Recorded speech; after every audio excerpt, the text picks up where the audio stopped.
I think anybody that's a position player, if Soto is going to sign between now and Christmas, if they wait, their market is going to increase. Oh, because right now there's teams that a fallback to them is Teal, and there's probably 5 or 6 other position players that are in that fallback position. right. So once he signs, or once teams get an indication, if they're in it, and they get a call from Scott that says, we're down to 2 teams, and thank you, but you're not one of them. Suddenly, that market for those other players is going to go up. Wow. That will elevate everybody's ask right now. So some of the quietness, if you want, I mean, that Dodgers aren't quiet, but some of the other teams that are quiet doesn't mean that they're not working. It just means that they're waiting. And Right. they're going to wait to see where it goes, because I think that his market couldn't be higher. He's got a little age to him, but he's not a Gold Glove player, although he made a great play in the series. Yeah. The throw at the plate, but just his personality and his knack for getting big hits. They don't win without him. We can talk. I mean, Shohei. Yeah. Tremendous. Mookie, phenomenal. Freddie Freeman came back from off the field, stuff that was really, a tough thing. And then, his injuries. But Tio's also a huge part of that team. He stretches that lineup out. Other teams are watching too, and they see what he's done. They see what he did before he got to LA. But he really had a great season. Yeah. Yeah. No, he really did. And I know he loved being with the Dodgers, and I'm sure he wants to come back. But again, money can change things.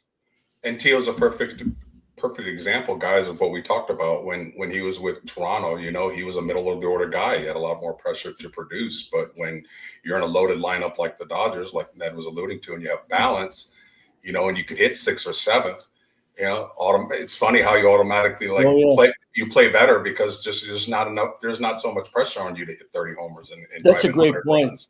That's a great point, Carlos. Yeah. That's one of I think their huge strengths. They don't depend on one player. Right.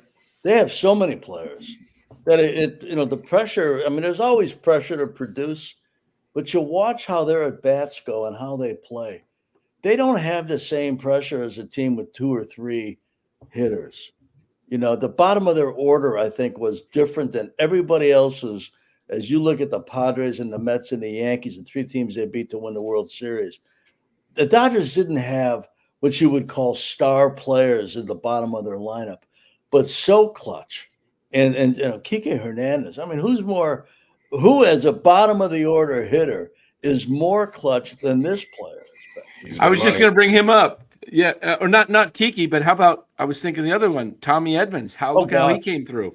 The perfect Dodger. Yeah. The perfect Dodger. How he really plays. is.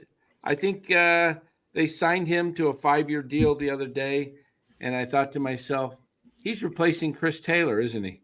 He's basically Chris is still signed for another year. Yeah, but he's moving on after this year most likely. So they just keep it going. Yeah, they just keep it going. You got a guy that can play in the middle of the diamond and play really Gold Glove defense in any of the spots. Right. Switch hitter, a little bit down, left-handed hitting, but really when they acquired him, and you watch him play a little bit when they're in the Midwest or on the East Coast and you're sitting on the West Coast. But as you get to know him and watch how he plays the game, he's like the perfect Dodger. He plays hard. He doesn't take anything for granted. I thought it was a great acquisition and another great move by Andrew Friedman. And then you see what he did when the lights were the hottest. Right. And for the Giants fans out there, this is my vision for the Giants with Tyler Fitzgerald. I think Tyler Fitzgerald is a guy that got speed. He can play all over the diamond. And I think having a guy like that he doesn't really have a set position.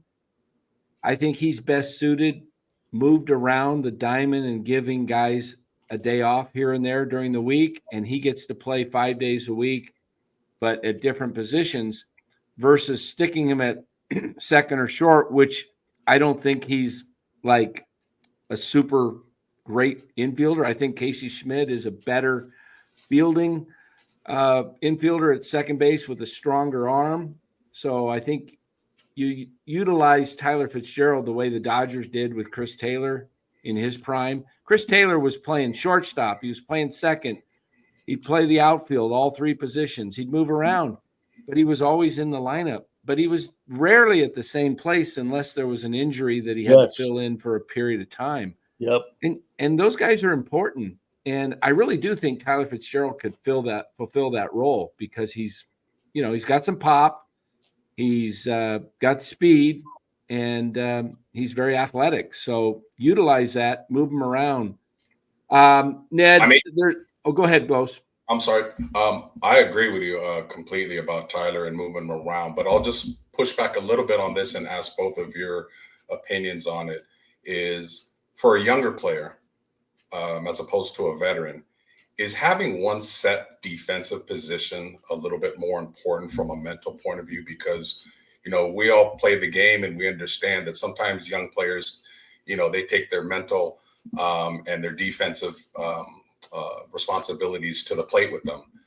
So for a young guy like Fitzgerald, for any young guy, I guess it depends on the personality. Some want to be at one position and stick with it and master it, and others are flexible enough. I think the game has evolved where I think you have to be able to play 2, 3, or 4 positions.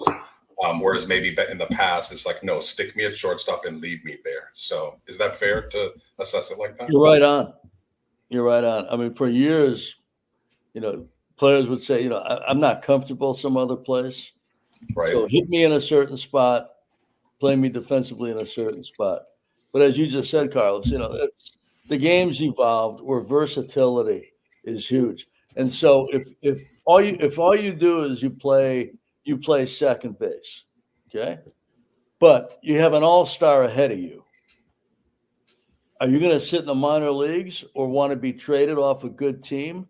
Or do you want to play short? Do you want to play center? Do you want to play left? Chris Taylor, when he first came over from Seattle, and he was a player that I had tried to acquire before he ended up being traded. The way he made the team, as I recall, was exactly this, being versatile.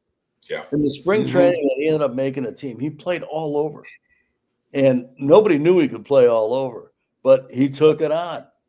And so instead of one spot, some people look at it as the one spot is any spot.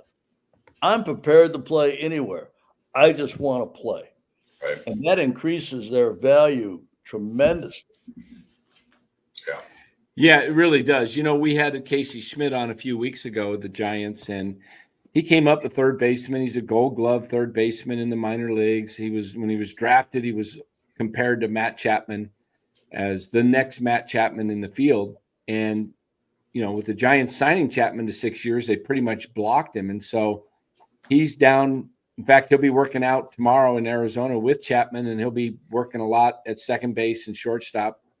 And when we asked him about this same question, does that help you to know if you're playing your natural position? He says it does help, but he says at this point, I just want to play. I don't care where I play. Yeah, exactly. Put me in left field. Just let me play. Exactly. He got so frustrated last year of going up and down from Sacramento, up and down. It's like I think he would rather, he'd probably catch if he could, just doesn't want to be in the minor leagues, wants to play and wants consistent at bats. So I sure hope, the new regime lets guys, that have the talent play. I mean, that's one of the things that I've always loved about the way the Dodgers have run their organization is they do put the best guys out there regardless of position. They'll figure it out. They'll figure out the position, and so Ned, some other questions regarding, well, before we get into some of the questions about the Dodgers, more specifically on the free agency, tomorrow's December 1st. The winter meetings are a week from tomorrow or today, December 8th. They start next Sunday night and they go through Wednesday or Thursday into the week. And give us an idea what it's like at the winter meetings. Years past, when I was growing up, it seemed like a lot of trades got done during winter meetings. Is it more of just a get together where people are just, because it doesn't seem like a ton gets done recently, the last few years? Well, things come in stages. And, if you're chasing a good player that's going to help you either on the mound or as a position player, you're going to wait till that player's off the board before you're going to go do anything else. The winter meetings are really a big convention, but the primary people at the winter meetings, the general managers, rarely leave their suite. You got media everywhere. So they just kind of stay sequestered, and their scouts work the room, the lobby, and come back with information. You have meetings 3 or 4 times a day, and you meet with agents. And, it's kind of a let's wait and see. And more GMs, this is a generality. It's easier to say no than to say yes. So to get somebody to actually make a move at the winter meetings, it's hard to get somebody else to get involved and to do it. And so you have far less action. Another part of the winter meetings that has changed a lot and one of the reasons it's changed a lot is that there used to be a trading deadline attached to the winter meetings. You got to go back ways for this. It used to be a trading deadline. So when you think about, and I work in the NHL now for the last handful of years, July 1st, they're signing for free agents. There's a flurry of activity for 2 or 3 days, and then things get quiet. But they captivate. They take over for any sport. The same thing in the other sports. Baseball doesn't have a moment in time where the free agent situations can crescendo. They just don't. Guys get signed in spring training. They could sign within a couple of days of the World Series, or they can sign on Valentine's Day or March 1st. Right. Look what day Montgomery signed, or Chapman signed, or Snell signed last year.